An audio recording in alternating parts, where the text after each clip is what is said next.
Nos acompaña Juan Martínez Pérez, director ejecutivo de la Red por los Derechos de la Infancia en México. Señor Juan Martín, bienvenido a la tarde.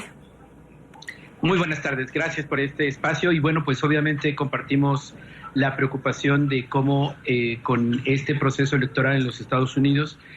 sustentado tristemente en un discurso de odio, en una lógica, digamos, contraria al buen convivir y a los derechos humanos, pues está impactando también en la vida de millones de niños y niñas, no solamente latinos, sino también de la diversidad cultural que representa la comunidad norteamericana. Ellos gritan que se construya el muro, pero son unos niños. Seguramente este discurso lo tendrían que haber aprendido o escuchado en su familia, en sus casas o a lo mejor en la misma escuela. Más allá de que se construya o no un muro, es un hecho que se está registrando en las escuelas primarias en este caso, y es un hecho que podría incluso de alguna manera provocar un daño psicológico, daño incluso en la autoestima, en la salud mental de los menores que se sienten agredidos con estos gritos. ¿Es así? Efectivamente, de hecho, este hostigamiento escolar que está grabado y circulado de manera viral en redes, lo que nos muestra es cómo se van polarizando las posiciones, y hay que tener presente que los niños, las niñas, los adolescentes representan en nuestros países entre el 30 y 35% de la población y no quedan ajenos a todos los conflictos políticos o sociales. El debate, y reitero, el discurso de odio que se ha generado en las últimas, en el proceso electoral y las elecciones en los Estados Unidos ha permeado también a la comunidad educativa. No es nuevo este tipo de ataques racistas. Tristemente tenemos que tener presente que estos van a seguir creciendo y va a ser muy, muy importante, como se está haciendo ya el llamado, no solamente a entender que necesitamos una cultura de paz y reconocimiento de la diversidad, sino que la comunidad latina forma parte de manera muy, muy importante de la comunidad, la población y el pueblo norteamericano. No se puede imaginar el potencial de ese país sin el aporte que representan los millones de latinos y latinas. Y obviamente conviven todos los días con ellos, y creo que este hecho tendría que preocuparnos. Las autoridades educativas en los Estados Unidos tendrán que desarrollar acciones urgentes de prevención para evitar que se incremente el discurso de odio y los actos de xenofobia. Usted dice que potencialmente estos actos podrían ir creciendo justamente por este discurso ya sembrado en los Estados Unidos y de alguna manera que va creciendo, pero también se va haciendo normal. Lo vemos ahora en un colegio.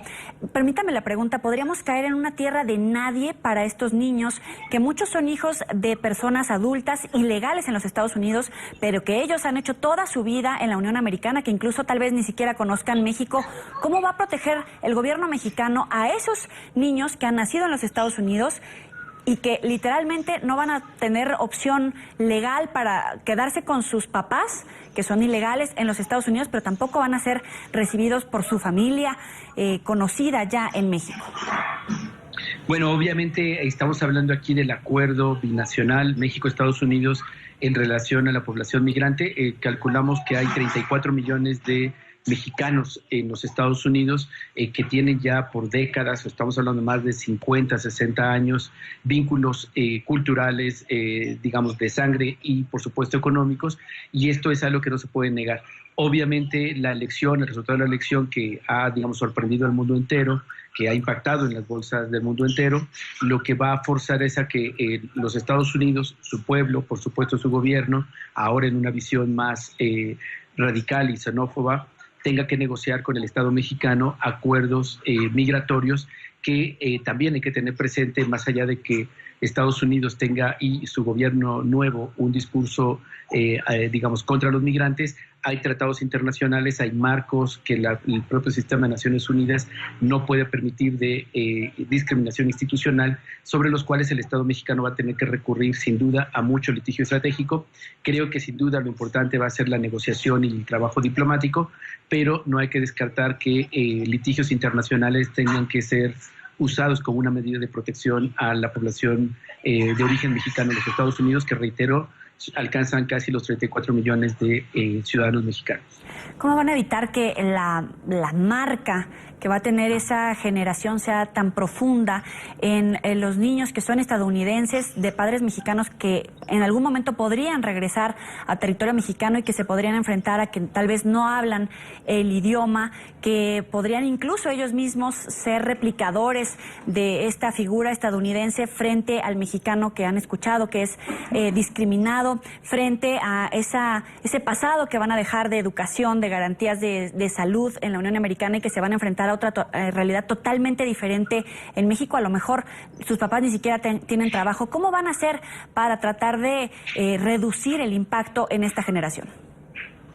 Es un tema que ya está presente. Es importante recordar que las deportaciones masivas de personas migrantes no son nuevas, se van a agudizar seguramente con esta política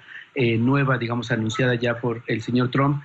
pero desde Obama se incrementaron y se fueron duplicando incluso el número de deportaciones de familias completas o la separación familiar de muchos de ellos, de tal manera que ya el Estado mexicano ha enfrentado y está viviendo esta realidad de niños nacidos en los Estados Unidos que efectivamente, como destacaba, algunos incluso ni siquiera dominan el idioma español y que está siendo un desafío para la propia institucionalidad educativa, para las propias comunidades. Aquí creo que hay que destacar que lo que ha soportado esta deportación masiva, el retorno de mexicanos o de mexicoamericanos, están siendo las propias comunidades, que históricamente pues han tenido este vínculo cultural de migración y que les están dando, digamos, como oportunidades, espacios. Hay que destacar también que vienen con muchas mayores ventajas académicas, de capacidad empresarial, por lo tal no les es tan complejo incorporarse. Creo que el impacto mayor está en el ámbito emocional, en vivirse discriminados, en vivirse, digamos, obviamente arrancados de su lugar de origen y de su espacio de identidad al ser mexicoamericanos, porque efectivamente, y destaco el concepto de mexicoamericanos, porque ni son mexicanos ni son americanos como lo podríamos imaginar de manera esquemática, son una diversidad cultural que tiene identidades y rasgos culturales de México, pero que también conviven y coexisten con los rasgos culturales y de idiosincrasia norteamericana. Entonces, esta diversidad, que es lo que le da vitalidad y fuerza a los Estados Unidos, México necesita también reconocerla y no buscar que se mexicanicen o que, incluso por poner un ejemplo simple, que coman picante, sino buscar que se reconozcan en esa identidad que tienen y tengan cabida en el ámbito que cualquier ser humano puede tener cuando migra, porque este es un derecho humano, no es un delito migrar y tampoco tendría que ser un delito regresar a su tierra de origen. Solo para terminar, ¿tiene alguna cifra de repunte en el número de regresos legales o de deportaciones de niños en los últimos meses? Bueno, sí, claro, esto se ha incrementado en los últimos años. Hay que recordar que ya también el presidente Barack Obama hace 2 años habló de una crisis humanitaria por el alto número de niños centroamericanos. En el caso mexicano existía un acuerdo que antes de 72 horas eran devueltos y esto, por supuesto, se ha incrementado. Las autoridades migratorias reconocen la recepción de al menos 19,000 niños en el último periodo, en el transcurso de un año, muchos de ellos con familia, otros sin ella, niños mexicanos, de tal manera que esto obviamente ha incrementado conforme pasan los años. Es Juan Martín Pérez, director ejecutivo de la Red por los Derechos de la Infancia en México. Gracias por estar con nosotros. Muy buena tarde, gracias por este espacio. Buena tarde también para usted.